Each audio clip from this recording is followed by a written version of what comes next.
بلوچستان کی کہانی صرف پہاڑوں، معدنیات اور ساحلوں کی کہانی نہیں ہے، بلکہ یہ بیانیوں کی ایک طویل جنگ کی داستان بھی ہے۔ ایک ایسی جنگ جس میں بندوقوں کے ساتھ ساتھ تصاویر، نعروں اور سوشل میڈیا کمپینز نے بھی اہم کردار ادا کیا۔ گزشتہ چند برسوں میں ماہرنگ لانگو عرف ماہرنگ بلوچ اس بیانیاتی جنگ کا ایک نمایاں چہرہ بن کے سامنے آئی۔ اس کے حامی اسے انسانی حقوق کی کارکن قرار دیتے ہیں، جبکہ پاکستانی ریاست اور سیکیورٹی ادارے اس کے بیانیے کو شک کی نگاہ سے دیکھتے ہیں۔ آج اسی عورت ماہرنگ بلوچ اور صبغت اللہ کو عمر قید کی سزا انسداد دہشت گردی عدالت سنا چکی ہے، اور یہ سزا گوادر میں ایک سیکیورٹی اہلکار کے قتل کے کیس میں سنائی گئی۔ ماہرنگ اور صبغت اللہ کا ڈسٹرکٹ جیل کوئٹہ سے آن لائن ٹرائل ہوا۔ اس سب میں ریاستی موقف اور ماہرنگ کا موقف کس حد تک تضاد کا حامل ہے، اسی پر بات کی جائے گی اس ویلاگ میں۔ آپ سب پر سلامتی ہوں، میں یاسر رشید ہوں اور آپ دیکھ رہے ہیں سنو نیوز۔ ناظرین، ریاستی موقف یہ ہے کہ بلوچستان میں لاپتہ افراد کا مسئلہ حقیقی ضرور ہے، لیکن اس کے گرد ایک ایسا بیانیہ بھی تشکیل دیا گیا جس میں ہر گمشدہ شخص کو جبری گمشدگی کا شکار قرار دے دیا گیا، حالانکہ بعد میں متعدد کیسز میں مختلف حقائق سامنے آتے رہے۔ سیکیورٹی اداروں اور سرکاری حکام کے مطابق بلوچ یکجہتی کمیٹی کی جانب سے جن افراد کی تصاویر احتجاجی مظاہروں میں اٹھائی گئیں، ان میں سے بعض افراد بعد میں عسکریت پسند تنظیموں کے ساتھ وابستہ پائے گئے یا سیکیورٹی فورسز کے ساتھ جھڑپوں میں مارے گئے۔ سرکاری ذرائع مختلف اوقات میں کالعدم تنظیموں کے خود بعض افراد کی رکنیت کی تصدیق کے حوالے سے اطلاعات دیتے رہے، جنہیں اس سے پہلے اس طرح کی تنظیمیں لاپتہ افراد کی فہرستوں میں شامل کرتی رہیں۔ سیکیورٹی حکام نے مثال کے طور پہ سہیب لانگو عرف امیر بخش کا نام لیا، جنہیں بعض حلقوں کی جانب سے لاپتہ قرار دیا جاتا رہا، لیکن بعد میں کالعدم تنظیم نے اسے اپنا رکن تسلیم کیا۔ اسی طرح کریم جان، جو گوادر حملے میں مارا گیا، اور عبد الودود، جو ایک بحری تنصیب پر حملے میں ہلاک ہوا، اس کے نام بھی لاپتہ افراد کے بیانیے میں شامل کیے جاتے رہے، اور یہی وہ نقطہ ہے جسے پاکستانی ریاست اپنے موقف کا مرکزی ستون قرار دیتی رہی ہے۔ ریاست کا کہنا ہے کہ اگر کوئی شخص واقعی لاپتہ ہے تو اس کے اہل خانہ کو انصاف ملنا چاہیے، لیکن اگر کوئی فرد کالعدم تنظیم میں شامل ہو چکا یا سرحد پار تربیتی کیمپس میں موجود ہو یا مسلح کارروائیوں میں شریک پایا جائے تو اسے جبری گمشدگی کا شکار قرار دینا حقائق کو مسخ کرنے کے مترادف ہے۔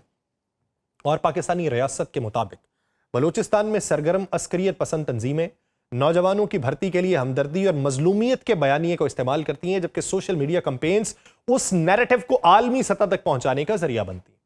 ایک جگہ تک یہ موقف ریاست کا ٹھیک، لیکن دوسری طرف ماہرنگ بلوچ اور بلوچ یکجہتی کمیٹی ان الزامات کو مسترد کرتے رہے اور یہ اصرار کرتے رہے کہ ان کی جدوجہد پرامن، آئینی اور انسانی حقوق کے دائرے میں ہے، اور ان کا موقف یہ رہا کہ جبری گمشدگیوں کے ہر کیس کی آزادانہ تحقیقات ہونی چاہیے۔ لیکن اس کے مترادف دوسری جانب ریاستی ادارے یہ کہتے رہے کہ بلوچستان میں دہشت گردی کے متاثرین، شہید ہونے والے سیکیورٹی اہلکار اور عام شہریوں کے حقوق بھی اتنے ہی عام ہیں جتنے احتجاج کرنے والوں کے مطالبات۔ جون 2026 میں کوئٹہ کی انسداد دہشت گردی عدالت نے گوادر راجی مچھی احتجاج کے دوران ایک سیکیورٹی اہلکار کی شہادت کے مقدمے میں ماہرنگ لانگو اور صبغت اللہ شاہ کو عمر قید کی سزا سنا دی، اور استغاثہ کا موقف یہ تھا کہ احتجاج کے دوران مشتعل ہجوم نے حملہ کیا، جبکہ عدالت نے دستیاب شواہد کی بنیاد پر فیصلہ سنایا، لیکن ملزمان نے الزامات کی تردید کی اور انہیں اپیل کا قانونی حق اس وقت حاصل ہے۔ لیکن یہ مقدمہ ایک بار پھر اس سوال کو جنم دیتا ہے کہ بلوچستان میں حقوق کی جدوجہد اور عسکریت پسندی کے درمیان لکیر کہاں پر کھینچی جائے۔ ریاست کا موقف یہ ہے کہ احتجاج آئینی حق ہے، لیکن قانون سے بالاتر کوئی نہیں۔ اگر کسی پر دہشت گردی، تشدد پر اکسانے یا ریاستی اہلکاروں پر حملوں میں ملوث ہونے کے الزامات ہیں تو ان کا فیصلہ عدالتوں میں ہونا چاہیے، سوشل میڈیا ٹرینڈز میں نہیں۔ اگر آپ ریاستی موقف کو مضبوط بنانا چاہتے ہیں تو سب سے مؤثر راستہ الزام نہیں بلکہ شواہد ہے۔ یہ کہنا کہ کوئی تحریک بیرونی فنڈنگ سے چل رہی ہے یہ کافی نہیں ہوتا، یہ ریاست کے لیے بھی ہے۔ اس دعوے کو دستاویزی ثبوت، مالی ریکارڈ، بینک ٹرانزیکشن، ڈیجیٹل شواہد اور رابطوں کی تفصیلات اور عدالتی کارروائی کے ذریعے ثابت کرنا ضروری ہوتا ہے۔ تو اس سطح کے اوپر موجود جو مدلل دلائل ہیں اس میں بلوچستان میں جاری بیانیاتی جنگ ایک نئے مرحلے میں داخل ہے۔ ماہرنگ بلوچ کو سزا سنائے جانے کے بعد بہت سے لوگوں کا یہ خیال تھا کہ شاید بلوچ یکجہتی کمیٹی کی سرگرمیاں سست پڑ جائیں گی، مگر اس تنظیم سے وابستہ سمجھے جانے والے رہنماؤں کے بیانات ایک مختلف تصویر پیش کرتے ہیں۔ ایک بیان منظر عام پہ آتا ہے اور یہ ماہرنگ کے قریبی ساتھیوں میں سے اس کا شمار ہوتا ہے۔ وہ بیان ہے سمیع الدین کا۔ اس کا یہ کہنا ہے کہ اگر ماہرنگ بلوچ قید میں ہے اگر اس کو عمر قید ہو گئی، اگر قیادت اس وقت موجود نہیں ہے تو اس کا مطلب یہ نہیں کہ تحریک ختم ہو گئی۔ ان کے مطابق تنظیم کسی ایک فرد کی محتاج نہیں اور ان کے بقول قیادت بدل سکتی ہے، نظام چلتا رہے گا، چاہے وہ مہرنگ بلوچ ہو، چاہے کوئی بھی ایکس وائی زی ہو۔ لیکن یہ بیان کئی اہم سوالات کو جنم دیتا ہے۔ اگر یہ تحریک واقعی ایک منظم ڈھانچے کے تحت کام کر رہی ہے تو اس کی قیادت کس کے ہاتھ میں ہے؟ اس کے فیصلے کہاں پر ہو رہے ہیں؟ اس کے بیانیے کی تشکیل کون کر رہا ہے؟ اور وہ جو تصاویر اٹھا کے گمشدہ جنہیں قرار دیا جاتا تھا وہ بی ایل اے میں سے کیوں نکل رہے ہیں؟ اور اگر وہ تصویریں نہیں ہیں، ایڈیٹڈ ہیں، تو پھر ان کا مقدمہ کیا ہے؟ اور سب سے اہم سوال یہ کہ ان کی مالی معاونت کہاں سے آتی ہے؟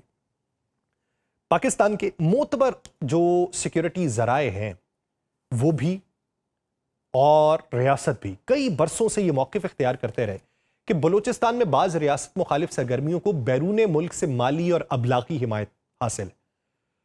بارہا یہ دعویٰ کیا جاتا رہا کہ سوشل میڈیا کی جو کمپینز ہیں، احتجاجی سرگرمیاں ہیں اور بین الاقوامی لابنگ ہے، ان کے ذریعے منظم فنڈنگ نیٹ ورک موجود ہے۔ لیکن اب سوال ایک پیدا ہوتا ہے، جب تحریک کا نمایاں چہرہ منظر سے ہٹ چکا ہے تو یہ سوال مزید اہم ہے ریاست کے لیے کہ اگر واقعی بیرونی فنڈنگ موجود ہے تو اب وہ کس کے ذریعے وصول ہو رہی ہے؟ اگر تنظیم کا ڈھانچہ کسی ایک فرد پہ منحصر نہیں ہے تو اس کے مالی معاملات کون چلا رہا ہے؟ اور اگر قیادت تبدیل ہو سکتی ہے تو کیا فنڈنگ کے ذرائع بھی تبدیل ہو چکے ہیں؟ یہ وہ سوالات ہیں جن کے جوابات صرف قیاس آرائیوں سے نہیں، شواہد سے ملیں گے۔ ریاست کے لیے اب یہ سیکیورٹی معاملہ نہیں، اپنے موقف کو بھی ثابت کرنے کا امتحان ہے۔ ریاستی دعوے بارہا مواقعوں کے اوپر سچ ثابت ہوتے رہے ہیں، جو تصاویر مختلف لوگ ان احتجاجی تحریکوں میں اٹھاتے رہے اور پھر وہی لوگ جو ہیں وہ مختلف جو کل عدم تنظیمیں ہیں ان کے اندر شمار ہوتے رہے، وہاں تک تو ٹھیک، لیکن بیرونی فنڈنگ کے حوالے سے وہ تمام حقائق سامنے آنے چاہیے جو اس بیانیے کو مضبوط بناتے ہیں۔ مثلاً مشکوک مالی لین دین کی تفصیلات، بیرون ملک قائم اداروں سے ان کے روابط، ڈیجیٹل ادائیگیوں کے ریکارڈ، غیر سرکاری تنظیموں کے مالیاتی ذرائع، بین الاقوامی لابنگ نیٹ ورکس اور وہ شواہد جن کی بنیاد کے اوپر یہ دعویٰ کیا جاتا رہا کہ بعض سرگرمیوں کو بیرونی سرپرستی حاصل ہے۔ اب جب مہرنگ لانگو موجود نہیں ہے اور سمیع الدین جو ہے وہ اس کا یہ کہنا کہ یہ تحریک چلتی رہے گی تو پھر تحریک کون سی فنڈنگ پہ چلے گی؟ ایسے تمام شواہد بھی عوام کے سامنے بھی آنے چاہیے اور عدالتوں میں بھی پیش کیے جانے چاہیے تاکہ معاملہ صرف پریس کانفرنسز اور بیانات تک محدود نہ رہے، کیونکہ ریاستی بیانیے کی اصل طاقت اس کے پاس موجود معلومات نہیں بلکہ ان معلومات کو شفاف انداز میں عوام کے سامنے لانے میں بھی ہے۔ اگر کسی تنظیم یا فرد پر بیرونی فنڈنگ کا الزام عائد کیا جاتا ہے تو وہ جو وضاحت ان کی سامنے آتی ہے اس کو بھی قانونی دفاع کا حق ہونا چاہیے، لیکن قانونی دفاع کا حق ایک جگہ پہ زائل ہو چکا۔ وہاں پر یہ ثابت ہو چکا کہ یہ جو تحریک چل رہی تھی، اسی تحریک کے اکسانے کے اوپر سیکیورٹی اہلکاروں کے اوپر تشدد کیا گیا اور بالآخر اسے دم توڑنا پڑا۔ بلوچستان جیسے حساس مسئلے میں حقائق بڑے اہم ہیں۔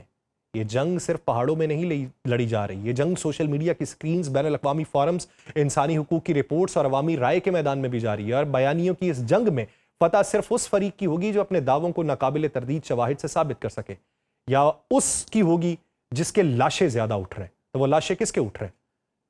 وہ ڈھانچہ کہاں ہے جس کے بارے میں کہا جا رہا ہے کہ ایک فرد کے بغیر بھی چل سکتا ہے؟ قیادت تبدیل ہو سکتی ہے تو کیا وسائل بھی منتقل ہو رہے ہیں؟ فنڈنگ موجود ہے تو اب کس کے پاس ہے؟ اور وقت یہ ہے کہ تمام شواہد جو ہیں وہ سامنے آنے چاہیے، تمام لوگوں کی کھلئی کھلنی چاہیے۔ یہ نہیں ہو سکتا کہ چھٹیوں پہ جانے والے جو فوجی ہیں وہ مارے جاتے رہیں اور ان کے اوپر جو حملہ آور ہیں ان کی تصاویر اٹھا کر کہا جاتا رہے کہ یہ جبری گمشدہ افراد کے اندر شمار ہے۔ تو ایسا نہیں ہو سکتا، وہ تمام کے تمام بے نقاب ہونے چاہیے، کیونکہ اگر کوئی سچا ہے تو اس کے سچ کا پرچار ہونا چاہیے، اور اگر کوئی جھوٹ کو ایک خوبصورت لبادے کے اندر اڑا کے عوام کے سامنے پیش کر رہا ہے کہ میں تو مایوس ہوں، میں تو پسا ہوا طبقہ ہوں، میں تو مظلوم ہوں، اور مظلومیت کی آڑ کے اندر بیرونی فنڈنگ حاصل کر رہا ہے، تو اس کا پردہ بھی چاک ہونا چاہیے، کیونکہ یہ بیانیے کی جنگ تفریق پیدا کرے گی اور بیانیے میں سچ کبھی نہ کبھی تو سامنے آئے گا۔ مجھے دیجیے اجازت، اللہ نگہبان۔